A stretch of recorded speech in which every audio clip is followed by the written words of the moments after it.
Thank you very much for inviting me to the World Aspergillosis Day and to talk about something that is, for me, is distressful because we tend to make very late diagnosis in our setting. But it's been very interesting listening to patients' perspective and the great work that is being done at the National Aspergillosis Center. I do hope someday we'll get there and get it right over here too. So I'm going to be talking about why did I get CPA, experience from a resource limited setting. Graham was very instrumental in some of the work I did on quality of life in TB patients and how they progress to developing CPA. So Graham, thanks once again. I said it before, but I think I can say it again. In Nigeria, we keep saying thank you. I will say thank you for the other day. You're welcome, Rita. Yeah. I tell stories for a living, and I thought I should tell one story. I've listened to so many, but this one I'm going to tell the story of a child. The challenge about patients in our setting is that they don't have a voice, unlike you. I've listened to so many patients' perspective. Over here, patients don't really have a voice. We need to teach them that. But pending when we do that, I tell their stories. I publish them, I present them at meetings. So this is one of the stories from the field. It was a young boy. You could go check it up online. I think it was about 11. He had been managed for TB for almost a year, and it wasn't getting any better because in our setting, if someone has a cough, probably has lost there's some unintentional weight loss, has night sweat or doesn't have, has hemoptysis, anything, and it's been more than 2 weeks, it must be TB. So they go ahead to do a gene expert if the TB is the cough is productive. If it's gene expert negative, they term it smear negative TB because we don't think beyond TB because we're in an endemic region for TB. So it's either it is TB or it is TB. There's no out. So this young boy had presented in clinic with productive cough. They had done gene expert 3 times over the period of 1 year. All had been negative. They've done even sputum culture. They didn't get any Mycobacterium tuberculosis, but he looked like TB. Everything pointed to TB. So, and the WHO guidelines actually advocate that you can start therapy. What the guidelines forgot to state clearly is that you can also look for other things. So he was started on treatment for TB, wasn't getting any better. So they thought, oh, the problem is compliance. Maybe he's not taking the drugs properly. And then he was plenty of counseling to the parents and continued treatment, wasn't getting any better. Then they eventually considered changing to second-line drugs. By then, he had become very poorly, was on admission on oxygen by face masks. And they thought, okay, can we get the microbiologist to review?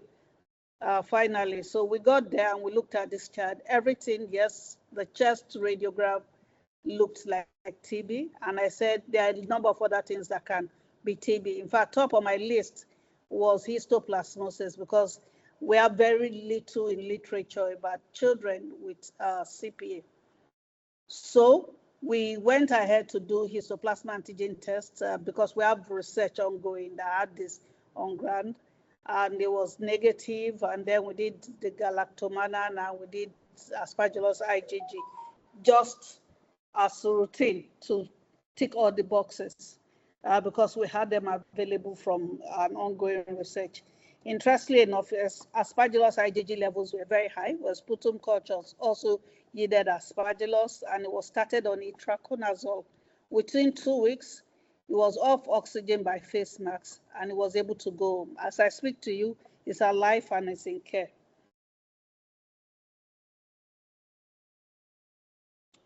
So CPA is a common disease entity that is commonly misdiagnosed as TB. And I am sure the story I just told you points to that. It's a common sequelae of treated TB because it has been shown that about 15% of patients with TB after treatment will be left with a a residual cavity. And you do know that you need a cavity is something that Aspergillus likes. It's in our setting, we call it an abandoned building, an empty house, a squatter will come in. So we say that's what Aspergillus does. So in fact, about 15 to 90% of CPA cases will occur in patients with residual lung lesions like a cavity. Then pulmonary tuberculosis and CPA present with clinically indistinguishable symptoms like I've shared. Chest imaging findings of cavitation and fibrosis are common to both diseases. Lymphadenopathy, miliary pattern, and pleural effusion will point towards active TB, while an aspergilloma, pleural thickening, and paracavitatory fibrosis may point towards CPA. Aspergillus-specific IgG serology has been found to have a central role in differentiating between pulmonary TB and CPA. And Aspergillus IgG has relatively very good sensitivity and specificity. So if you look at this diagram, you can see that there's a lot of, this was developed on the Gafi website, a lot of interplay between TB and CPA. So the clinician must have that index of suspicion. It is critical to be able to make that diagnosis. If you look here, you can see that the weight loss, cough, fatigue, breathlessness, hemoptysis, common to both sides. Okay, night sweats might be more of the, so the symptoms tend to interplay, and it's easy to make a misdiagnosis, even radiologically also.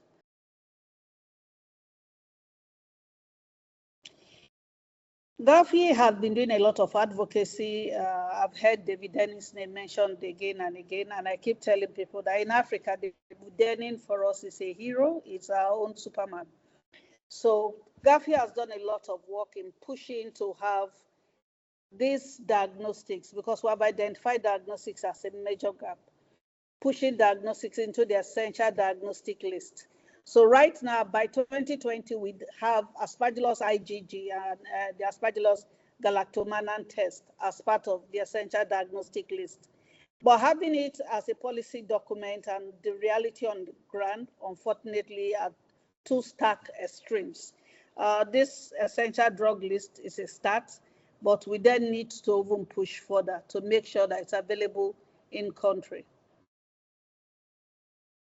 So what are the roadblocks? Why are we not making the diagnosis? Why are patients getting CPA, and why are they not being diagnosed in a timely fashion? So this roadblock, we're going to examine what these roadblocks are now to getting that diagnosis in a timely fashion and patients being treated. I mean, I listened to Graham talk about patients feeling okay today and not too sure if they'll have their energy up tomorrow.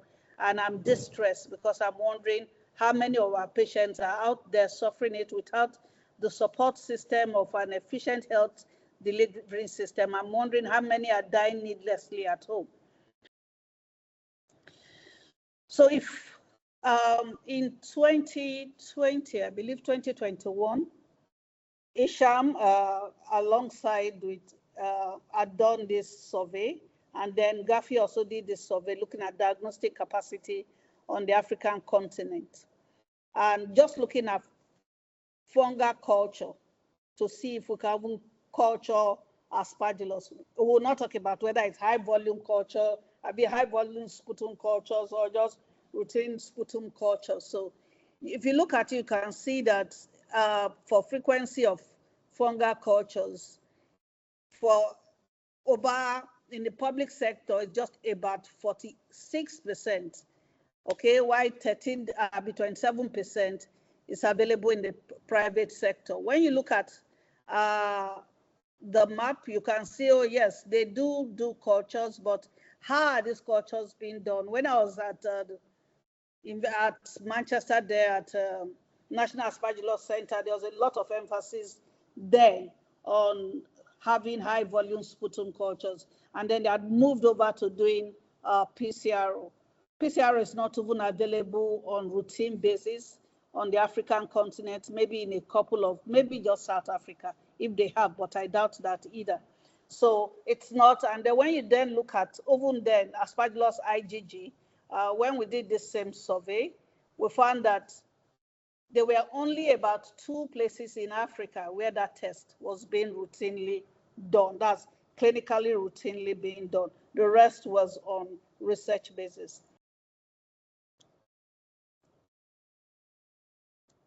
Oh, this is not so clear. I'm sorry. So we then, in Nigeria, we wanted to look at what's our challenges. We then looked at why are the labs not making this diagnosis? We had initially in 2016 done a survey of doctors and identified that there was poor knowledge gap. Doctors do not suspect that, have that diagnostic clinical acumen to suspect that there will be CPA, because it's not a common entity, in quotes, in our medical curriculum, so it's not taught. And when we had that report, we then went ahead and did a lot of training from a couple of sites, and we repeated that when we did that survey, the knowledge of doctors were just, we surveyed about 1,100 doctors. The knowledge was just about 0.02%. Okay, only 6 of them had a good knowledge of invasive fungal infection. So we repeated the same surveys 2021, and we looked at 1,045 doctors, and it has improved to 10%. So from 0.002% to 10%, it's an improvement. But if we went to school and we did exam, 10% is still fail. So we then look at what else is contributing, because we have had an improvement, but we still don't have data. Labs are still not making that diagnosis. So we then looked at the labs. We looked at 8 labs in Nigeria and 1 in Ghana. They are all tertiary hospital labs, no secondary sites or primary healthcare centers, all tertiary hospitals.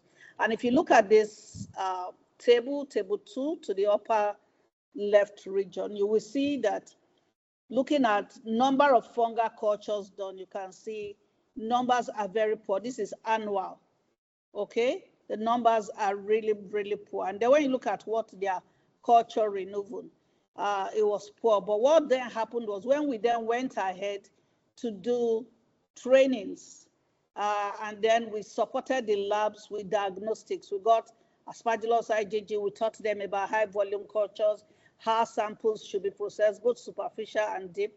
And then there was a marked increase, over 300% increase in turn-up of both number of samples sent to the labs and then number of organisms identified. We looked at that, this just tables, you can look at of this paper, the diagnostic capacity for fungal infections in tertiary hospitals in Nigeria and Ghana.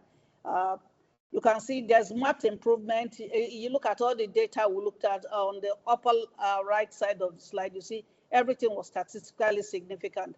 But the great thing is that when you look at year 2020 and 2021, upper left table, that's table 4, you will see that for both years, Aspergillosis IgG test was not done. So it's 0, 0, and then by in 6 months of 2022, 2023, we had 42 positives, okay? So the marked improvement, and we have gone ahead to spread to more sites. So we've been able to identify that, yes, there's the doctors lack the clinical acumen to request the test, and even when they do, the labs lack the diagnostics and the capacity to make those investigations, to do those tests.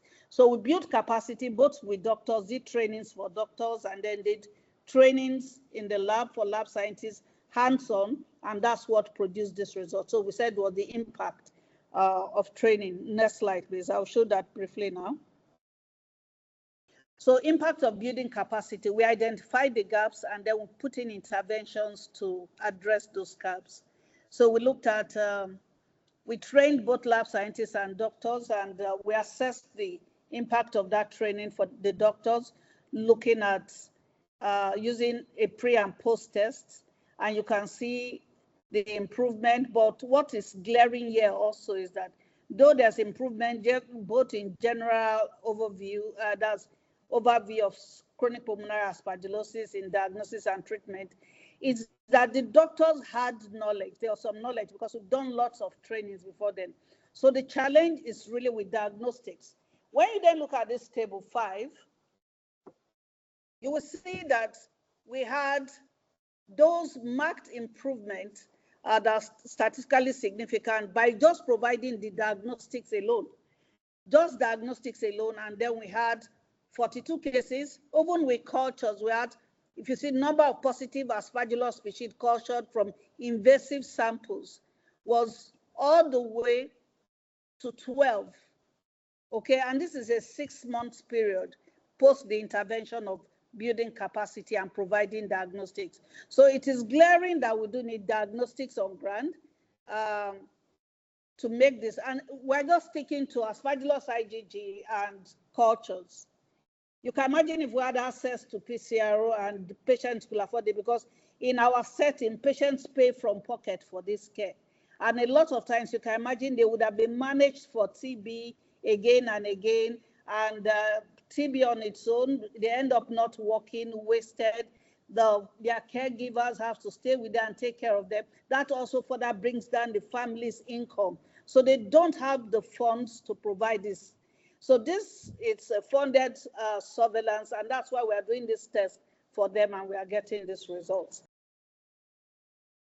What we also discovered was that point of care test was crucial, because these are tertiary hospitals, like I've said before, where we are doing the surveillance in 9 sites in Nigeria and 2 in Ghana.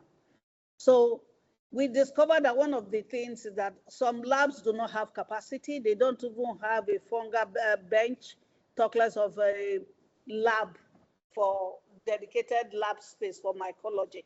So what we came up with was that the point of care test, I mean, having ELISA, we need electricity, we need skilled manpower, interpreting, drawing the curve, interpreting that result, and we don't have that number of staff. So we needed a point of care test that can be performed at or near the site of patient's care, that has a rapid turnaround time. Like I said, patients pay from pocket, and if you tell them to go and come back, like they do for the gene expert most of the time, you lose those patients to follow up. And then if there's a rapid turnaround time, the results can come up on time for clinical doctors to make their decision, and then completion, and then for them to initiate therapy. So there's a whole wide spectrum of technology, as you are aware. There are those that are based on serology, and some even now are being based on nucleic acid detection. So, but this point of care test are especially needed in low resource settings. Like I've said again and again, we have low expertise. We don't have enough skilled manpower. And even where we have them, they are living, when you build capacity, they take that capacity, put it on a CV, and look for a job in better climes. So point of care test will help to mitigate that gap. Electricity is a challenge. The way you're talking about the internet connectivity, there, electricity is a whole challenge. So if you're looking at an ELISA equipment that's going to be powered by electricity, that means you probably end up wasting a lot of the test because the power outage is a problem. And then, like I said, patients pay from pocket.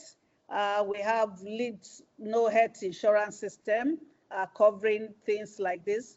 The TB program is only effective because it's funded by Global Fund. And then crucially, even we don't have the antifungal agents in country. Like my country that has a population of 220 million people, the antifungals we have we have generic, that's amphotericin B deoxycholate, we have itraconazole. Voriconazole is very expensive. Patients can hardly afford it. And we don't have any echinocandins here before you start talking of other things. So that is what we have. And we have to make do with that. So it's crucial that we make the diagnosis early enough and then start treating patients. And we need something that can quickly make that diagnosis. So for us, the ideal point of care test has to be affordable. It has to be sensitive, specific. It must be user-friendly, so anybody with minimal training can use it. It must be rapid and robust. It must not need equipment, especially equipment that uses electricity. And it should be deliverable to end users. That is for the doctors to be able to interpret the result fast enough, positive, negative, maybe some semi-quantitative. You start looking at titer in monitoring response to treatment. So currently, we have quite a number of these tests available, developed, but not available on the continent. We do have CRAG test because it's available for cryptococcal screening. Is supported by both Global Fund and United. So quite a number of, it's in the HIV program, so it's available. The histoplasma urinary antigen test is not. We do have the Aspergillosis IgG, which has relatively very good sensitivity and specificity. The lateral flow device, it doesn't need no preparation, no instrument, and can have result in 30 minutes. And for us, it's very ideal. The data we have generated, we're using to do advocacy to our government to be able to support all labs when the program is over, for there to be sustainability of producing of those tests being on ground. Recently, we did a study, it's just been accepted in Spectrum Journal. Could you go back, Beth, please? Yeah, we did this study where we looked at the LBDIO lateral flow assay, compared it to the ELISA, and we're able to show that though the sensitivity wasn't so great, that is because the test is designed around the Aspergillus fumigatus, and Aspergillus fumigatus is not it's not so common here. It just accounts for about 60%, 60-70% of the Aspergillus species causing infections. In fact, in some of our sites, we have more Aspergillus flavus being cultured from this patient's sputum than fumigatus. But the specificity is very good, it's 98.7%. And we concluded, it's just been accepted in Spectrum, which is an ASM journal. We concluded that available techniques for the detection of Aspergillus IgG, Aspergillus specific IgG, are limited, and they pose a considerable challenge in resource-limited settings in terms of affordability. And the LBDIO test is a simple and rapid point-of-care test that can be used in field studies in which the ELISA test is now available. And when we combine this with clinical features, the LFA can be used as a screening tool for CPA in settings such as ours. However, we do agree that there's a lower sensitivity. But like I tell people, it's better you have a tool than you have none at all. So what are the limitations for the point of care tests? A number of limitations there have been lots of advocacy for it. I've just shown that paper where we thought it was a good idea. For a number of the other point of care tests, it's agreed, it's been shown that it can rapidly change things, make prompt diagnosis, reduce morbidity and mortality. But the challenge is that you cannot use it for species identification. You cannot do antifungal susceptibility testing with it. So you most likely will be stuck with just using it as a screening tool. But like we said, if you combine that screening tool with the clinical features of the patient alongside with radiology, it could be a very good tool. And then sometimes you could have challenges with the interpretation of the result. How do we know when it's colonization? And then what do we do with things like false positives? But the issue is that we refuse to throw away both the bath water and the baby. Okay, so we'll stick to the ones we have. The LBDIO has been very useful to us. We have had good outcomes in patients, initiating therapy and their quality of life improving. So what's the uptake? There have been good uptake, but they have all been funded programs. The CRAC test, the histoplasma urinary antigen test, all these are United grants. So we do need more advocacy. Maybe I'll come and learn advocacy from the lady that spoke before. They seem to be doing very well in that. Please, can you run a course on how to do patient advocacy for Aspergillosis, and then let's take on this fight, because we suspect we have more cases of chronic pulmonary aspergillosis in Africa than you do in UK. Yeah, because we have a significant TB population, and we do know that at least 15% of this patient will end up with residual cavities. We need advocacy to get the Aspergillosis IgG, lateral flow assay, ELISAs, and then even building capacity to make this diagnosis across the continent that has a significant TB population. Thank you. And then we have ISHAM, the International Society for Human and Animal Mycology meeting coming up in May. We invite you to be there. There's a whole session dedicated to Aspergillosis, and we are going to have sessions just speaking to chronic pulmonary aspergillosis. So thank you. Thank you once again for inviting me.